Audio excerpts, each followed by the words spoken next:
İngiliscə ələ bilənə iş var. Mən sizə ingiliscə və rusca biliyi tələb olunan işlərdən bəhs etmək istəyirəm, bir neçə variantından. Onların arasında yüksək əmək haqqılı olan variantlar da var. Deməli, yoldaşlar, qeyd edim ki, təxminən 1400 manatda olan variantı da olmalıdır onların arasında. Deməli, başlayaq, Allah qoysa. Deməli, biri məlumat mərkəzindədir, yoldaşlar, AFP bankdadır. Rus dilini ələ bilirsinizsə, buna müraciət edə bilərsiniz. Burada yəni ingilis dili vacib deyil. Bilsəniz, amma yaxşı olar. Ofis proqramlarında sərbəst işləmə bazarınız varsa, ali təhsillisinizsə, bu bir variantdır. Həmin bankda bir də satın almalar üzrə işçiyə ehtiyac var, təcrübə toplaya bilərsiniz. Təcrübəçi işidir. Burada da yəni rus dili əla tələb olunur, ingilis dili vacib deyil, amma bilsəniz daha rəqabətçi eləyə bilərsiniz, ali təhsil tələb edir.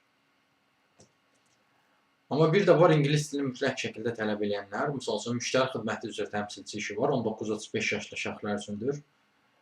Bu, Türk Hava Yollarına xidmət göstərən bir layihəyə gərəkdir, belə deyim. Burada yoldaşlar, siz minimum B2 səviyyəsində ingilis dilini bilməlisiniz. Yəni, ingilis dilində səlis danışıq qabiliyyətiniz olmalıdır. Yaxşı səviyyədə bilməlisiniz ingilis dilini. 19-35 yaşlı olmalısınız və növbəli işləyə bilməlisiniz. Səhər, günorta, axşam, gecə və ofis proqramlarında bilməlisiniz. Burada əmək haqqı 840-1400 manat aralığında dəyişə bilər. Bu da əlbəttə ki, sizin bilik və bazarınızdan da ola bilsin asılıdır. Buna bənzər bir iş, yoldaşlar, Baku Kols'ta da var, ofis dəstəyi işçisidir, yəni call center operator işidir. Burada da ingilis dilində dəqiq yazmaq və məlumatlar sistemə düzgün daxil edirsiniz. Burada da ona görə də ingilis dilini yüksək səviyyədə həm şifahi, həm də yazılı bilmək tələb olunur. Kompüterdən o qədər də güclü tələb olunmur, yəni baza səviyyəsində istifadə bacarığı tələb olunur. Burada isə 850.000 manatlıq bir işdir. O birisində bayaqkında 3 növbə var idi, səhv xatırlamıramsa. Günorta, səhər, axşam, gecə. Burada isə 2 növbə var. Axşam növbəsi var saat günorta 4-dən axşam 12-yə qədər. Digərsə gecə 12-dən səhər 8-ə kimidir. Bu da Koroğlu metrosuna yaxın olan bir yerdir, yoldaşlar. Belə bir işdir. Bundan əlavə, yoldaşlar, başqa bir işdən də bəhs etmək istəyirəm mən sizə. Məlumat xidmətləri üzrə assistent işi var, Paşa Molsdadır.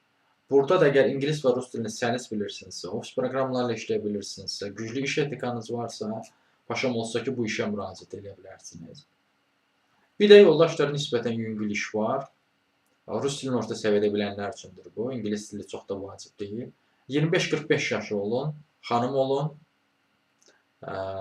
heç olmasa orta ixtisas təhsiliniz olsun. Təmizkar adlı bir şirkətdir, quru təmizləmə şirkətdir, qeydiyyatçı kasser işidir, yoldaşlar. 600 manatlıq işdir, badamdardadır, 6 günlük iş rejimə malikdir.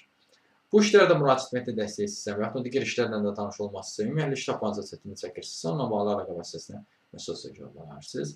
Əlaqə vasitəsi profildə qeyd olunubdur. Siz bu videonu harada görürsünüzsə, kanala daxil olun, Toğrul Azıvarlı kanala. Kanala daxil olduqdan sonra diqqət eləsəz, profildə əlaqə vasitəsi var. Həmin əlaqə vasitəsini götürüb mesaj edə bilərsiniz.